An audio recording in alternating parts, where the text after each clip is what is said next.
જય શ્રી કૃષ્ણ। આજે આપણે બનાવવા જઈ રહ્યા છીએ વઘારેલી રોટલી। ફક્ત 5 મિનિટમાં થઈ જાય એવો ઝટપટ અને ચટપટ નાસ્તો। એના માટે આપણે 2-3 રોટલી લઈશું અને એના ટુકડા કરી નાખીશું।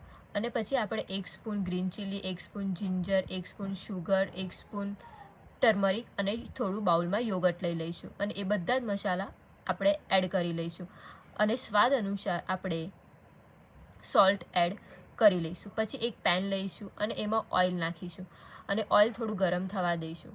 ઓઇલ ગરમ થઈ જાય પછી એમાં થોડી